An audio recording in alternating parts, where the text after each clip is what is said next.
Assalamualaikum warahmatullahi wabarakatuh. Dalam video kali ini kami akan bahas mengenai dukungan pada pengambilan keputusan mata kuliah Sistem Informasi Bisnis.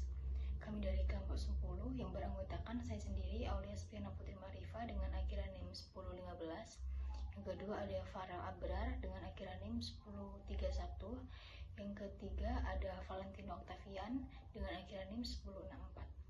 Yang akan kami bahas dalam video kali ini, yang pertama yaitu ada pengertian DSS, yang kedua karakteristik sistem pendukung keputusan, yang ketiga jenis-jenis DSS, yang keempat keterbatasan DSS, yang kelima keuntungan penggunaan DSS atau SPK, yang keenam komponen sistem pendukung keputusan, yang ketujuh tahapan proses pengambilan keputusan, dan yang kedelapan evaluasi sistem informasi. Yang pertama yaitu pengertian DSS, Sistem Pendukung Keputusan, SPK atau yang dikenal dengan Decision Support System atau DSS adalah sistem informasi berbasis komputer interaktif yang menyediakan informasi, pemodelan, serta manipulasi data yang tujuannya untuk membantu memecahkan masalah yang tidak terstruktur yang nantinya akan dapat memberikan sebuah informasi yang dapat digunakan oleh pengambil keputusan dalam membuat sebuah keputusan. SPK atau DSS dirancang untuk menunjang seluruh tahapan pembuatan keputusan yang dimulai dari tahapan mengidentifikasi masalah, memilih data dan menentukan pendekatan yang digunakan dalam proses pembuatan keputusan sampai pada kegiatan mengevaluasi pemilihan alternatif. Konsep pendukung keputusan adalah rangkaian alat, teknik, dan prinsip yang digunakan untuk membantu individu atau organisasi dalam mengambil keputusan yang lebih baik dan lebih terinformasi. Lalu karakteristik sistem pendukung keputusan. Beberapa karakteristik umum dari sistem pendukung keputusan atau DSS. Yang pertama yaitu interaktif. SPK dirancang untuk berinteraksi dengan pengguna secara interaktif. Pengguna dapat memberi input, mengubah parameter, menjalankan simulasi, dan menerima hasil yang diperbarui secara real time. Interaksi ini memungkinkan pengguna untuk eksplorasi, analisis, dan memahami dampak dari keputusan yang diambil. Yang kedua, berbasis data. SPK menggunakan data yang tersedia sebagai informasi untuk pengambilan keputusan. Data ini dapat meliputi data historis, data operasional, data eksternal, atau kombinasi dari semuanya. SPK dapat melakukan pengolahan data, analisis, dan pemodelan untuk menghasilkan informasi yang relevan dan berharga. Yang ketiga, mendukung analisis kompleks. SPK mampu melakukan analisis kompleks tergantung pada metode dan teknik yang digunakan. SPK dapat melibatkan perhitungan matematis, analisis statistik, logika fuzzi, atau metode lainnya untuk menggali informasi yang terkandung dalam data dan menghasilkan pemahaman yang lebih dalam. Yang keempat, berorientasi pada pengguna. SPK dirancang fokus pada pengguna. Interface pengguna yang intuitif, visualisasi yang baik, dan penyajian informasi yang mudah dipahami, membantu pengguna dalam memahami, mengevaluasi, dan membandingkan alternatif keputusan yang lebih baik. Yang kelima, mendukung keputusan berulang. SPK memungkinkan pengambilan keputusan untuk mengulang proses dan mengubah parameter atau asumsi untuk mendapatkan pemahaman yang lebih baik atau mengevaluasi alternatif baru.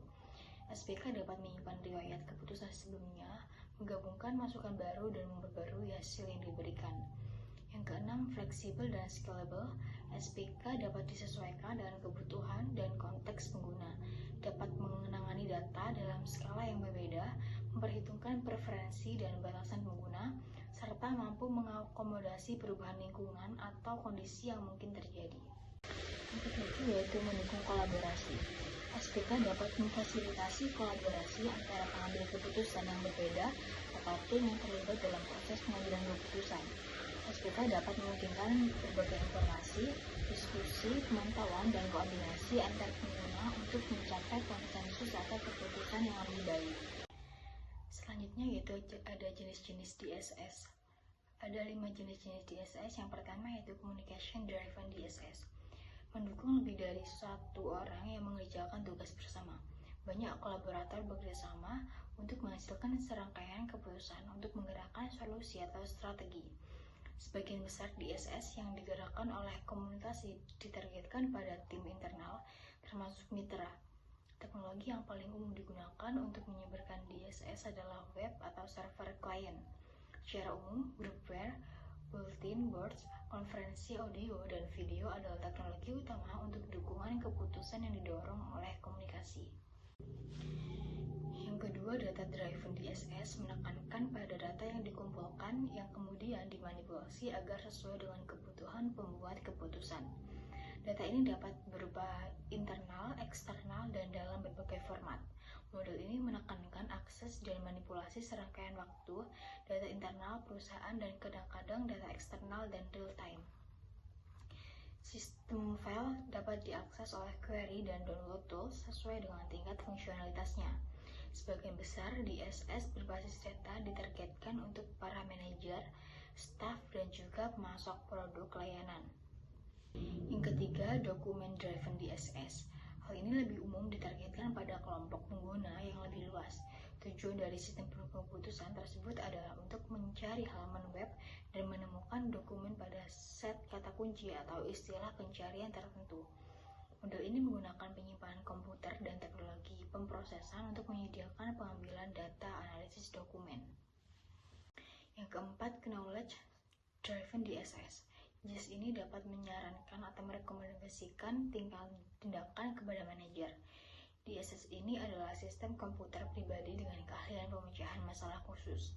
Keahlian ini terdiri dari pengetahuan tentang domain tertentu, pemahaman masalah dalam dominan itu, dan keterampilan memecahkan beberapa masalahnya. Teknologi penyebaran yang biasa digunakan untuk mengatur sistem seperti itu bisa sistem klien atau server, web atau perangkat lunak yang berjalan pada PC yang berdiri sendiri. Dan yang kelima yaitu model driven DSS, digerakkan oleh model menggunakan data dan parameter terbatas yang disediakan oleh pembuat keputusan untuk membantu pengambil keputusan dalam menganalisis suatu situasi. Tetapi secara umum database yang besar tidak perlu digunakan untuk DSS yang digerakkan oleh model. Hal ini digunakan oleh manajer dan anggota staf bisnis atau orang-orang yang berinteraksi dengan organisasi untuk sejumlah tujuan tergantung pada bagaimana model diatur.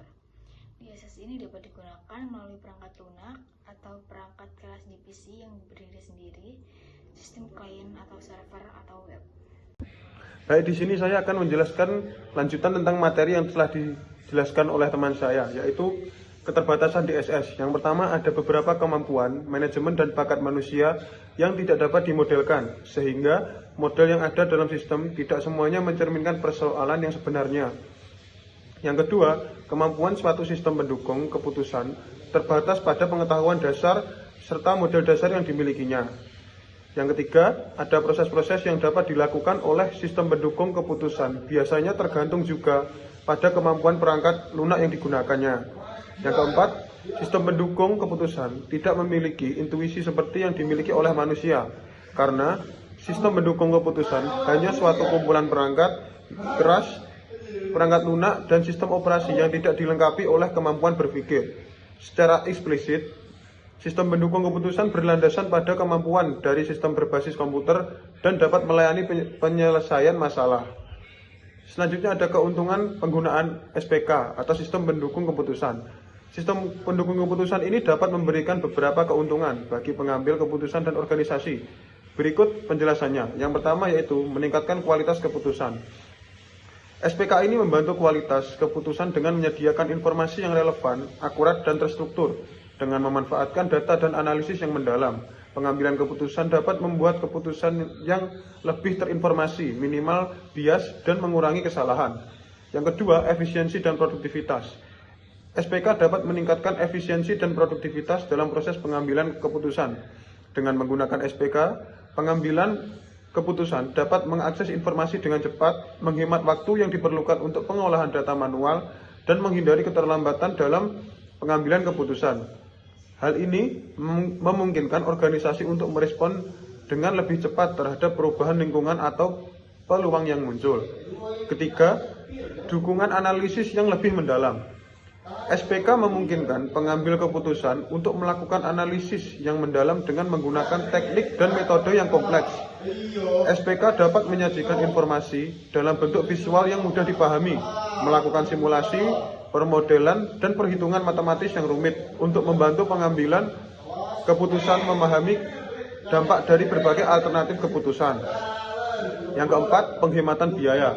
Dengan menggunakan SPK, organisasi dapat mengurangi biaya yang terkait dengan proses pengambilan keputusan. SPK dapat membantu mengoptimalkan penggunaan sumber daya, mengidentifikasi solusi yang lebih efisien atau murah, dan mengurangi resiko kerugian atau kesalahan yang mahal.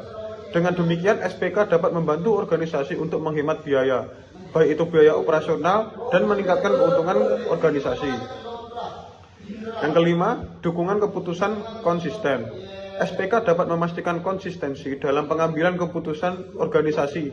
Dengan menggunakan metode dan kriteria yang telah ditentukan sebelumnya, SPK dapat memastikan bahwa keputusan yang diambil oleh berbagai pengambil keputusan sesuai dengan tujuan, kebijakan, atau strategi organisasi.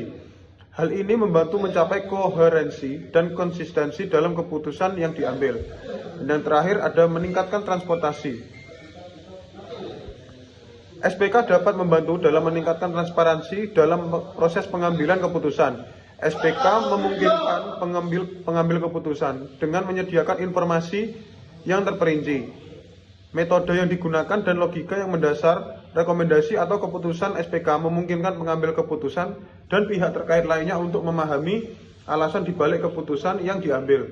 Hal ini membantu membangun kepercayaan, memfasilitasi pembelajaran organisasi, dan meningkatkan akuntabilitas, sehingga penggunaan SPK dapat memberikan keuntungan yang signifikan dalam pengambilan keputusan, baik dalam hal kualitas keputusan maupun efisiensi operasional. Selanjutnya ada komponen sistem pendukung keputusan. Yang pertama ada subsistem manajemen data, di mana subsistem pengelolaan data mencakup database yang terdiri dari data-data yang relevan dengan keadaan yang akan dikelola oleh perangkat lunak yang disebut Database Management System atau DBMS. Pengelolaan data dapat dihubungkan dengan data warehouse perusahaan, tempat penyimpanan data perusahaan yang relevan untuk pengambilan keputusan. Dalam hal ini, kemampuan yang dibutuhkan dalam pengelolaan data adalah sebagai berikut. Yang pertama, kemampuan untuk menggabungkan berbagai variasi data melalui pengambilan dan ekstraksi data. Yang selanjutnya, kemampuan untuk menambahkan sumber data dengan cepat dan mudah. Yang kedua ada subsistem manajemen model. Salah satu kelebihan sistem pendukung keputusan adalah kemampuannya untuk mengintegrasikan akses data dan model keputusan. Subsistem manajemen model adalah paket perangkat lunak yang berisi model keuangan, statistik, ilmu manajemen atau kuantitatif yang menyediakan kemampuan analisis dan manajemen perangkat lunak yang sesuai. Perangkat lunak ini disebut sistem manajemen basis model. Kemampuan subsistem manajemen model meliputi yang pertama, kemampuan untuk membuat model baru dengan cepat dan mudah, kemampuan untuk mengakses dan mengintegrasikan model keputusan, dan yang terakhir, kemampuan untuk mengelola database dengan fungsi manajemen analog dan manajemen database. Seperti contoh mekanisme untuk menyimpan, membuat dialog, dan menghubungkan dan mengakses model.